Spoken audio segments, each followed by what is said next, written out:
How's it going, everybody? It's your boy Ty_Drums here.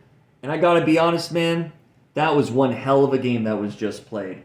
Despite the fact that we lost in heartbreaking fashion this week, I think that the boys did a phenomenal job out there.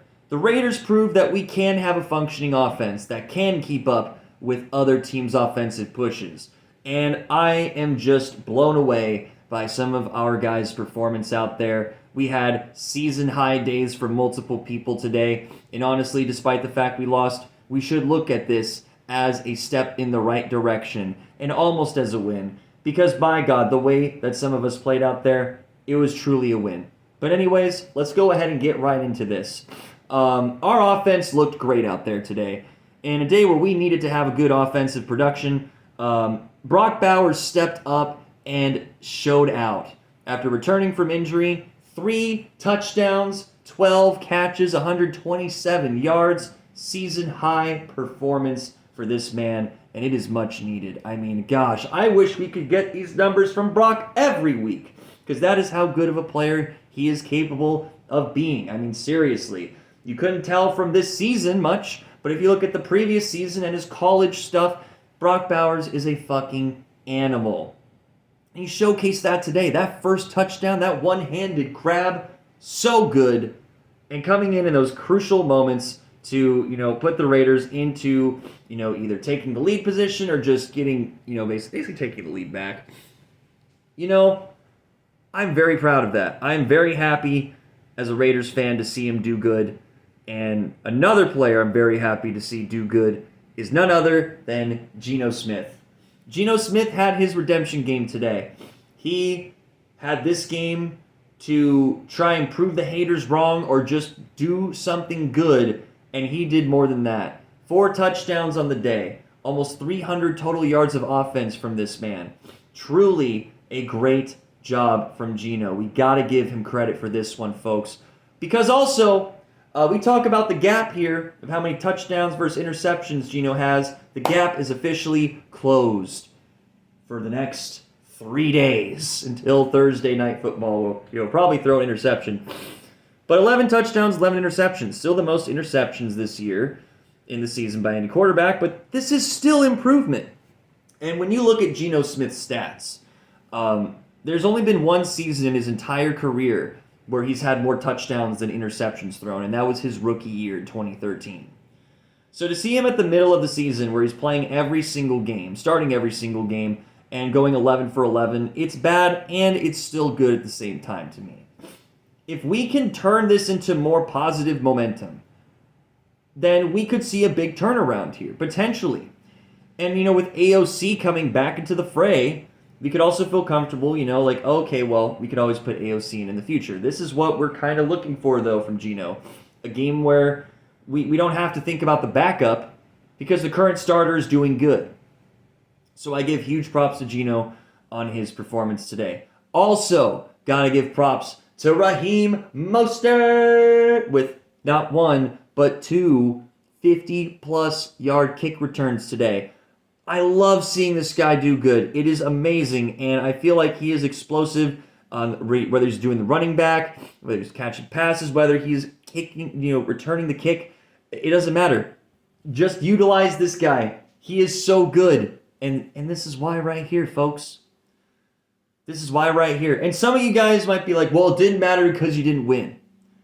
You don't understand. This is incredible offensive production. This is what we need to see from this team that initially was going to be like a wild card potential team, right? We were ready to maybe sneak in the wild card of the playoffs, but now we just have to focus on winning and looking, doing, not just looking good, but doing good too. That's the other thing. It's also doing good. Our defense also did pretty good today, I will say. That pick in the end zone was really good there.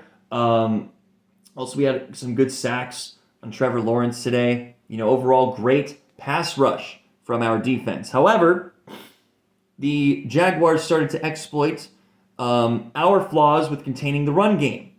And they started to get more rushing touchdowns. And pretty much a lot of their points at that point were just them running the ball. So we definitely need to work on our run game containment. We need to stop the run game somehow on our defense.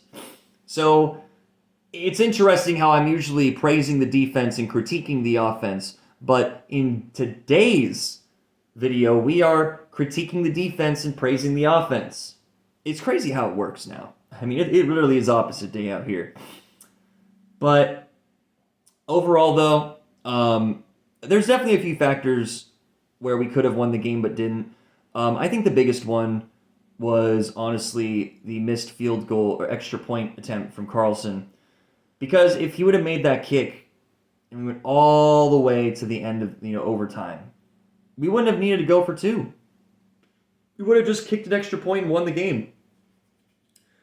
But that's not what happened. So I don't know if that missed kick was a special teams error or if it was Carlson himself. It seemed like he was mad at someone on the special teams, which not the first time we've had some special teams fuck-ups this season. But regardless, that happened. The other thing that happened, and I gotta give praise, is for the Jacksonville Jaguars for breaking the record for the longest kick in NFL history. What's the name of their kicker? Is it Little? Because it's ironic, considering he made the biggest kick of his entire career, the biggest kick in NFL history, longest kick. So I gotta give props to that.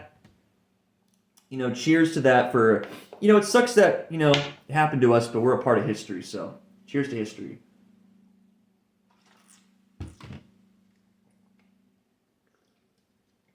History being made. Yeah. But that definitely also contributed to, our loss is, if they didn't make that field goal, But then it came down to the last play. And we could have gotten that throw off. I believe we could have. But that defender, just keeping his arms up, that lineman to block the ball out of the air is one hell of a play. It's an incredible defensive play, and I got to give props to that as well. And as a result, the pass was incomplete and we lost. We went for it, and I also give props for going for it. Going for the 2 points, not just settling for a tie. A tie doesn't mean anything. We need to win. And we went for it, and while it didn't work out, I just got to respect that decision to go for it. Because if we went for the tie, it would have definitely sent a message to us fans. Like, they're not trying to win. But the fact that we're still this just shows we're still trying to win. Absolutely. Abso-fucking-lutely. So, you know what? That's pretty much all I got for this video. We face the Broncos in a few days, so you'll get multiple rants from me this week. That should be fun. But other than that, hope you guys have a good one. It's been your boy Ty_Drums signing off. I'm going to cheers you guys before ending the video.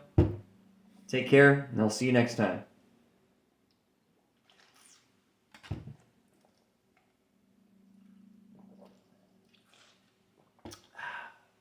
Peace.